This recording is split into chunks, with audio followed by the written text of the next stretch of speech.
As a little girl, growing up in a farm just outside of Nairobi, Kenya, I spent a lot of time wondering about the world outside.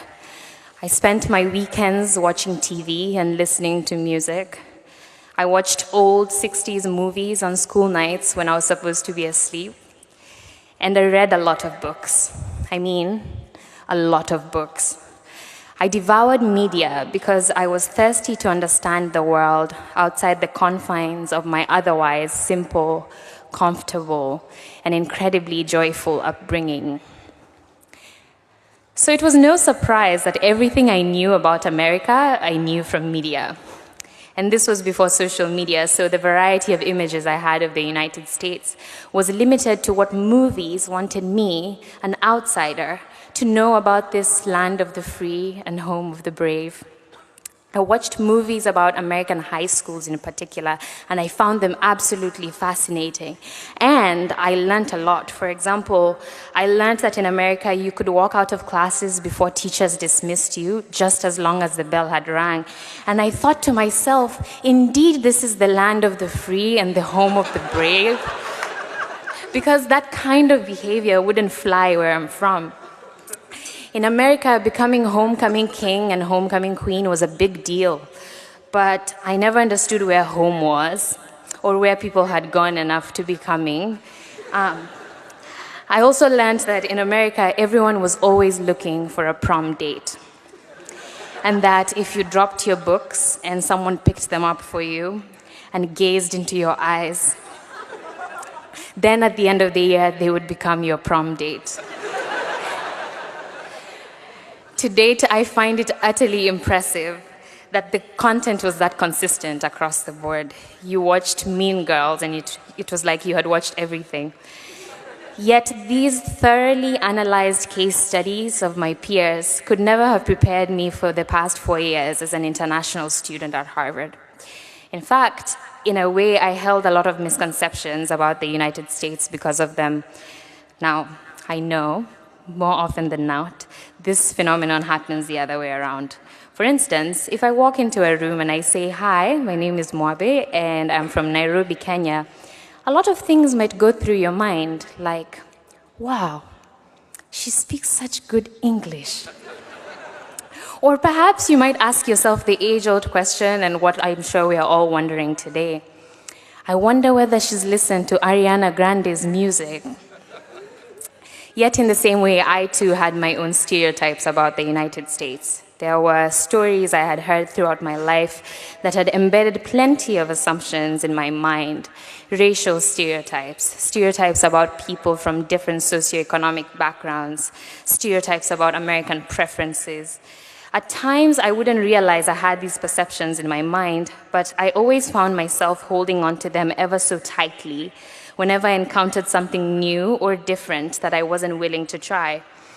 The thing with stereotypes that makes them so powerful is that they menacingly appear to be true, and that it can be so comfortable to hold on to them because predictability is easy to work with.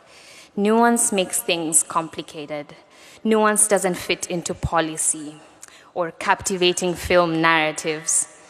And once you're comfortable enough in what you know, there's no reason to step out of it.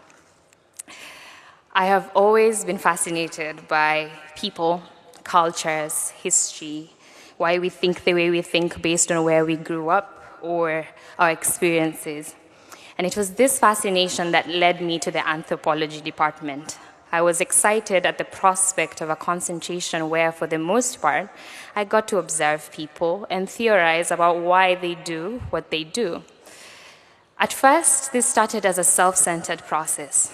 In the midst of my debilitating homesickness and reluctance to adjust, I needed an excuse to get out of having to engage with this new country and its people by delving deeper to understand myself, my roots, and my culture. On any lovely Wednesday afternoon, you'd find me at a section in Toza, either finding a way to connect every possible theory to the African continent, or vehemently retorting to something a peer had said, and it always sounded like, well, I just want to push back on that for a little bit and say that that is based on a very Western framework of thinking. Around my friends, I started every statement with "in my culture," especially when I didn't want to try something new, like, "In my culture, we don't eat quinoa." Or, "In my culture, we don't ask professors about their weekends," or agree to call them by their first names. I'm sorry, Rakesh. And while this transformative liberal arts education has given me the tools to explain where I'm from, or why you wouldn't find me running by the Charles in the winter when no one is chasing me, self-centered intellectual pursuit can get incredibly dissatisfying and ultimately lonely. And so I began observing Americans instead. Away from the images that had for so long filled my head, I promptly began my fieldwork outlining the rituals among American 20-year-olds, their sociality, their tribal customs and norms, what they found taboo to talk about in public, their different kinship systems and values for concepts like personal space, and how's it going isn't actually a question about how it's going. Eventually, I too began to participate in the natives' rituals, annual festivals like the Super Bowl, and this collaborative activity that was creating a March Madness bracket. I started watching American news as an empathy exercise, really.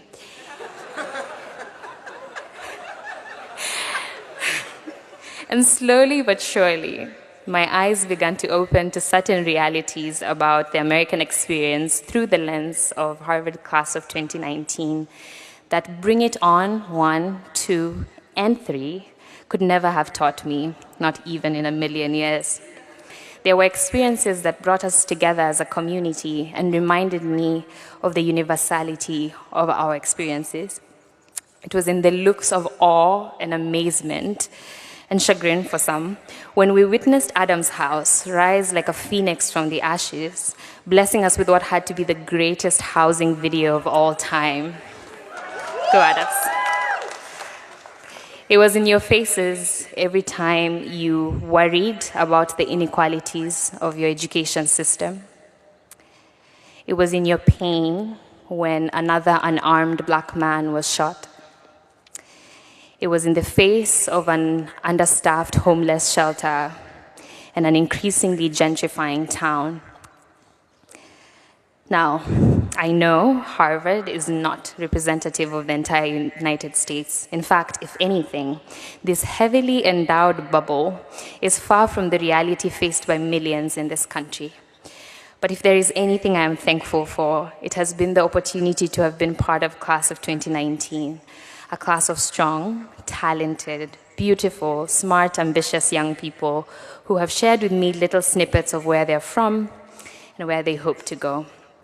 And so at the end of this anthropological study, I would like to share with you all my findings based on the statistical sample that has been my interactions with the class of 2019. The most important of them being that people are people, and joy is joy, and pain is pain everywhere. And we cannot limit ourselves to what we know based on where we come from. In the same vein, let it not be that this Harvard experience becomes our culture, if you will, that we get so attached to bleeding this crimson blood that we're so unwilling to step out and be challenged to learn something new or presently engage when we encounter something or someone different. Statistically speaking, those who have left these grounds have had a palpable impact in the world. Those who have gone ahead of us have disrupted culture, transformed global politics, revolutionized economies, and we will most probably go ahead and do equally significant things, if not more. But these accolades, these achievements, do not make us any better, our lives any more valuable, our joy any more valid, our anger any more justified than the man across the street for whom every dollar counts.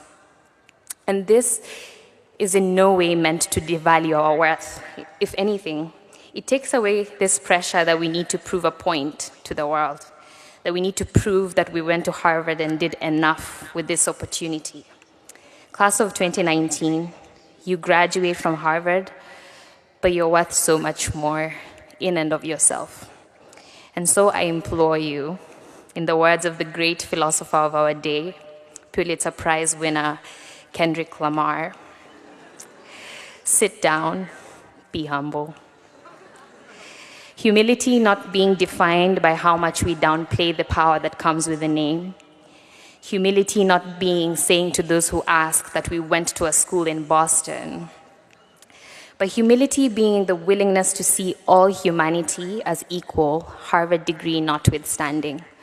Humility being the willingness to learn as much as we can about those different from us, outside what we know, and then using this Harvard degree to, as we say in Kumba, do what we can with what we have to leave a space better than we found it.